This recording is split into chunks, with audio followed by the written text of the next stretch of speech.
ओम नमः शिवाय।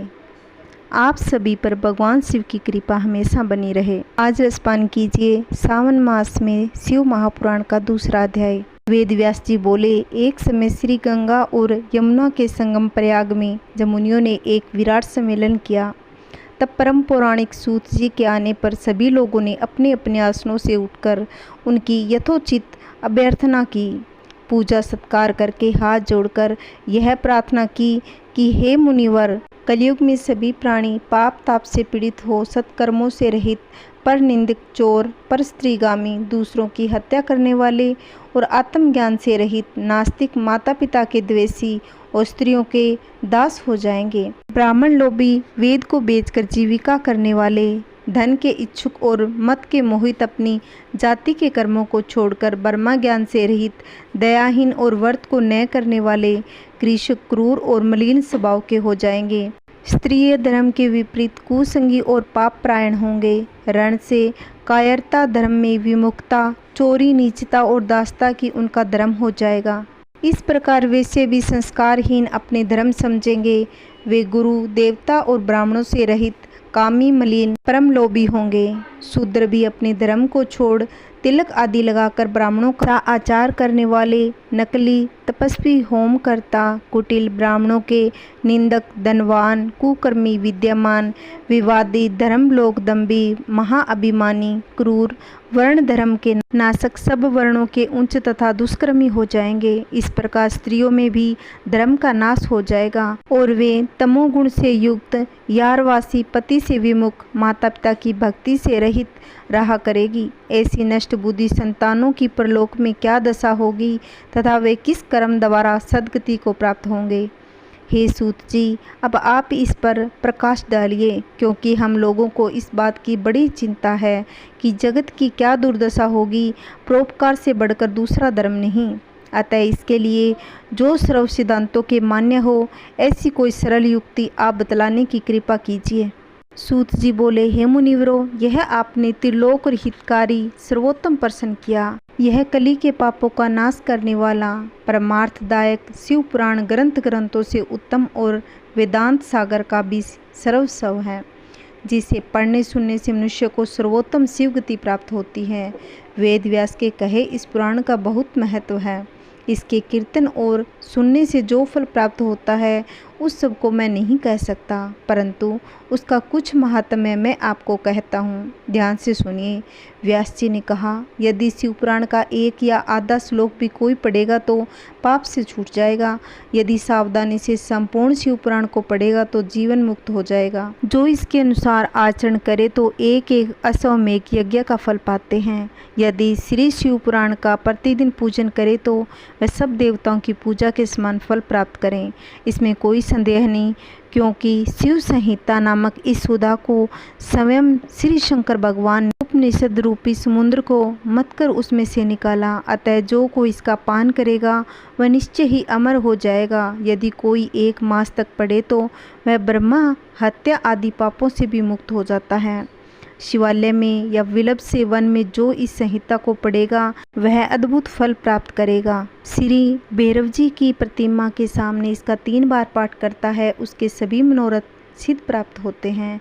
जो कोई चतुर्थी के दिन निराहार रहकर बिल्व के वृक्ष की जड़ में बैठकर इसका पाठ करे तो शिव पूजन के तुल्य फल मिलता है। इसमें शिव जी के दिए हुए धर्म, अर्थ, काम और मोक्ष चारों पदार्थों का विवेचन और उनकी प्राप्ति के उपाय तथा शिव जी की लीला और विज्ञान सब कुछ निहित है। अतएव यह सब प्रकार आदरणीय है। इस प्रकार कुल 1 लाख श्लोकों का यह शिव पुराण है, परंतु इसे शिव ने अब केवल 24,000 श्लोकों का ही सबके लिए रख दिया और यह 18 पुराणों में से चौथा पुराण कहा जाता है। परंतु अब इसमें 7 संहिताएं हैं, अन्यथा सृष्टि के आरंभ में शिव जी ने इसे 100 श्लोकों में कहा था। अब यह 24,000 श्लोकों का शिव पुराण केवल 7 संहिताओं में ही शेष रह गया। जो इस सप्त संहिता युक्त श्री शिव महापुराण को आदर सहित पूरा पढ़ेगा वह जीवन मुक्त हो जाएगा। व्यास जी बोले, सूत जी, ऐसा कहने पर उन समस्त ऋषियों ने पूछा, हे महामुनि, यदि आप हमें शिव महापुराण सुनाते हो तो आपकी बड़ी कृपा होगी। मुनियों द्वारा ऐसे वचन सुनकर शिव पुराण का स्मरण करते हुए सूत जी बोले, अच्छा तो अब आप परम दुर्लभ शिव महापुराण को ही सुनिए, जिसमें भक्ति, ज्ञान और वैराग्य तीनों का वर्णन है। हे ऋषियों, पूर्व काल में जब कल्पों का क्षय होता है और उसके बाद जब इस कल्प का प्रादुर्भाव हुआ, तब सृष्टि संबंधी कार्यों के आरंभ होने पर षट कुलीन अर्थात 6 कर्मों के करने वाले उत्तम कुल के मुनियों में यह मतभेद उत्पन्न हो गया कि यह सबसे परे है या नहीं। तब इसके निर्णय के लिए वे लोग ब्रह्मा जी के पास गए। ब्रह्मा जी ने कहा, जो सबसे पूर्व उत्पन्न हुआ, जिसमें मन वाणी की कोई गति नहीं, जिसमें ब्रह्मा, विष्णु, रुद्र, इंद्र आदि महाभूतों और इंद्रियों आदि से युक्त सारे जगत की उत्पत्ति है, वह सबसे परे है। वह सर्वज्ञ जगदीश्वर शिव है, जो परम भक्ति से दिखाई पड़ते हैं तथा रुद्र आदि सभी देवताओं जिसके दर्शनों की अभिलाषा रखते हैं।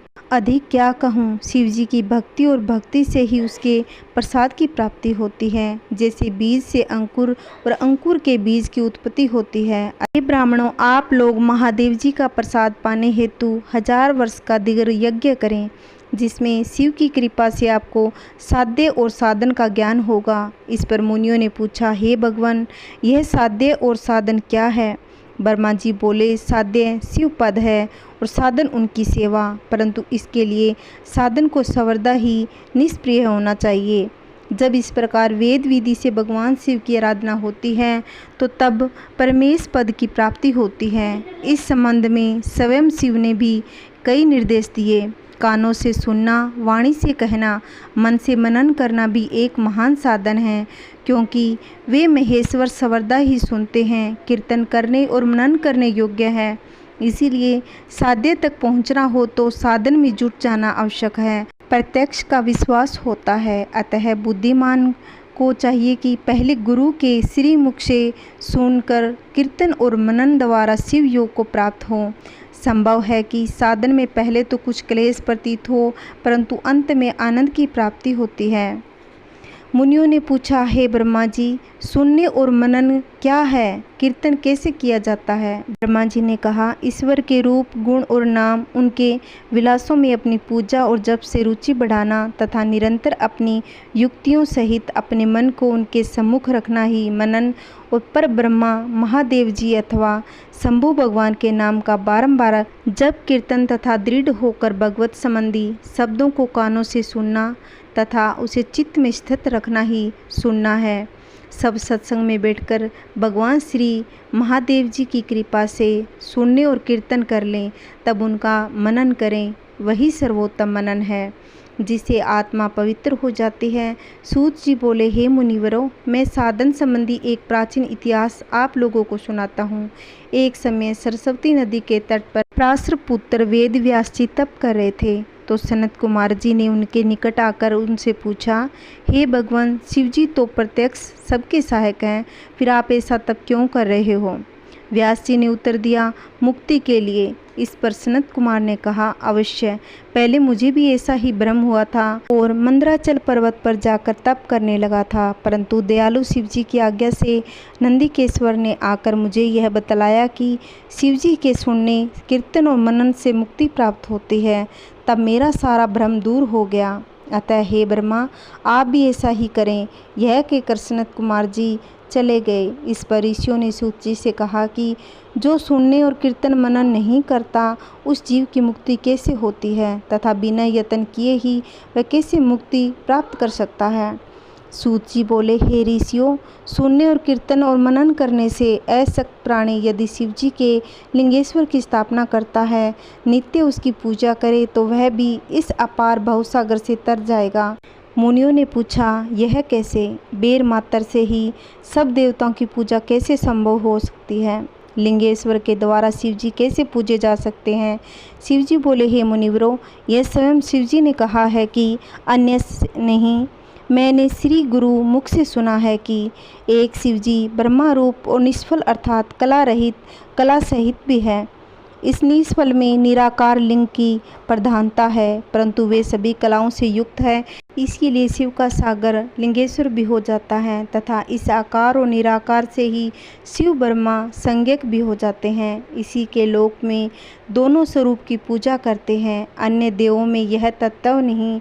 यही कारण है कि केवल शंकर जी को प्राप्त है। इस वेदांत सार ओम प्रणव के लिए भी सनत कुमार जी ने मंदराचल पर्वत पर श्री नंदकेश्वर से प्रश्न किया, जिस पर नंदकेश्वर ने यह स्पष्ट कहा था कि शिव जी इस प्रकार पूजनीय है। कलापूर्ण भगवान शिव का लिंगेश्वर रूप से बेर पूजन लोक समस्त है।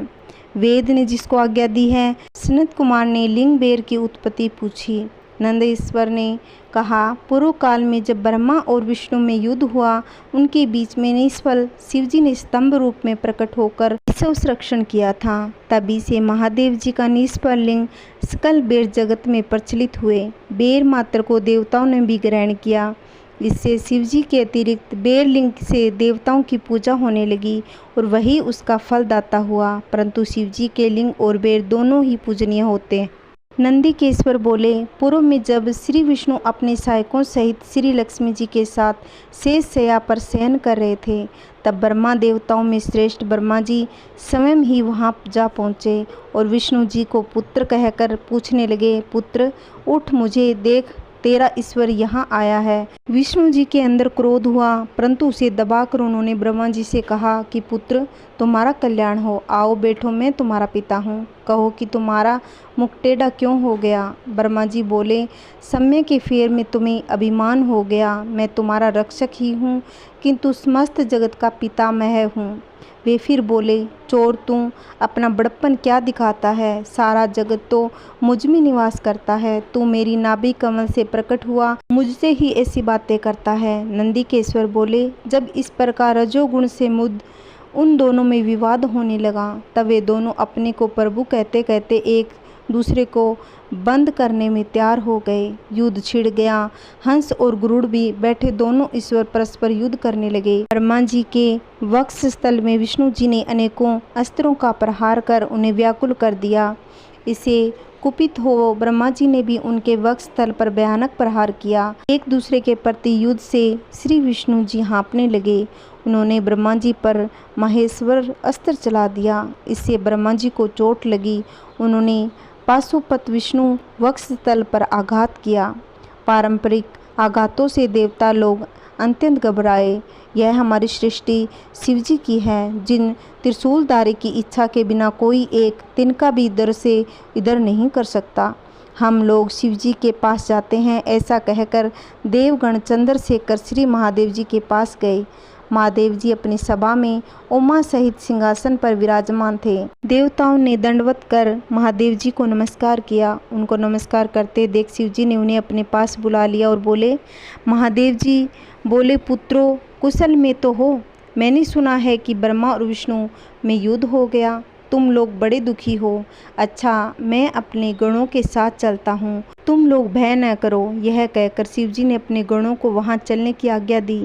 साथ ही स्वयं भी अपने बदरथ पर चलने के लिए तैयार हुए। देवताओं सहित इंद्र भी उनके साथ हो लिए। वहां पहुंचकर शिवजी आकाश मंडल में बादलों में छिपकर ब्रह्मा विष्णु का युद्ध देखने लगे। शिवजी ने देखा ब्रह्मा और विष्णु परस्पर एक दूसरे के वध की इच्छा से महेश्वर और पाशुपात अस्त्र का प्रयोग कर रहे हैं। इस रूप को देख निष्फल शिवजी से न रहा गया। उनका युद्ध शांत करने के लिए महाअग्नि के तुल्य एक स्तंभ के रूप में उन दोनों के मध्य जा खड़े हुए। फिर जो महाअग्नि के प्रकट होते ही दोनों अस्त्र स्वयं शांत हो गए। अस्त्रों के शांत होने पर उस अद्भुत दृश्य को देखकर ब्रह्मा और विष्णु आपस में कहने लगे कि हे इंद्रिय अतीत अग्नि स्वरूप स्तंभ क्या है, हमें इसका पता लगाना चाहिए। ऐसा निश्चय कर दोनों वीर उनकी परीक्षा के लिए बहुत ही शीघ्र वहाँ से चले गए। भगवान विष्णु ने शंकर का रूप धारण किया। उसके मूल को देखने के लिए नीचे चले और ब्रह्मा ने हंस का रूप धारण कर ऊपर गमन किया। विष्णु जी पाताल में बहुत दूर चले गए, परंतु स्तंभ का अंत न मिला।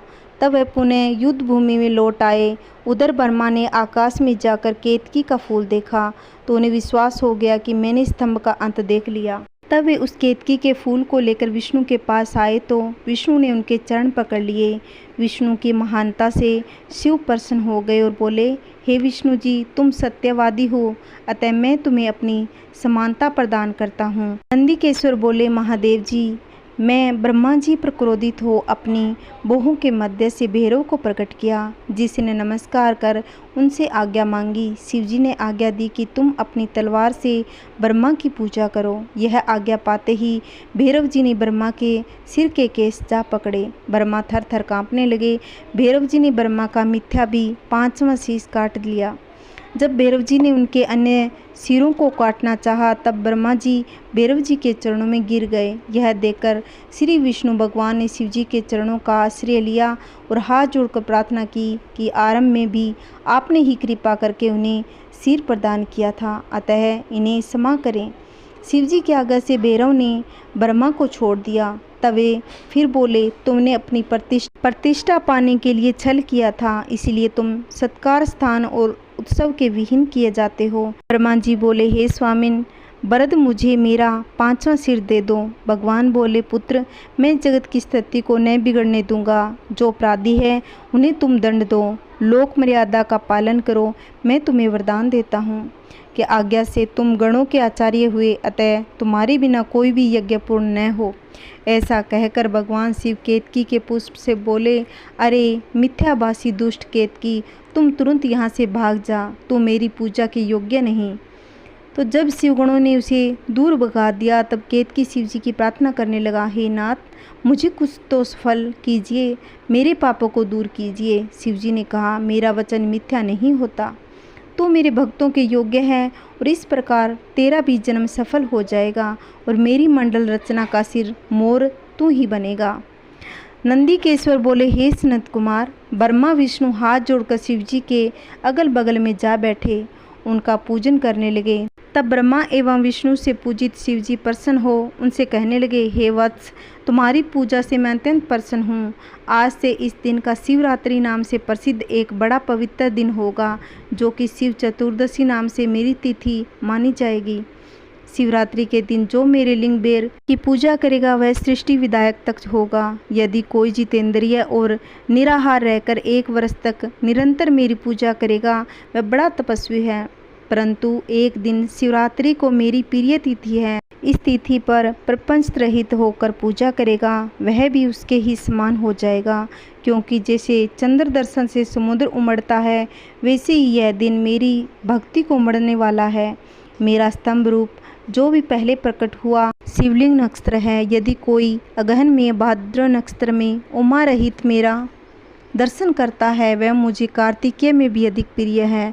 इस पुनीत पर्व के दर्शन से ही महाफल प्राप्त होता है और पूजन का फल तो वाणी से कहा भी नहीं जा सकता। इस स्थान में जहाँ मैं लिंग रूप में प्रकट हुआ हूँ इसका यही नाम होगा। यह पूजन के समय छोटा हो जाएगा। यह भक्ति मुक्तिदायक होने के साथ ही दर्शन, स्पर्श और ध्यान द्वारा आवागमन से छुड़ाने वाला है।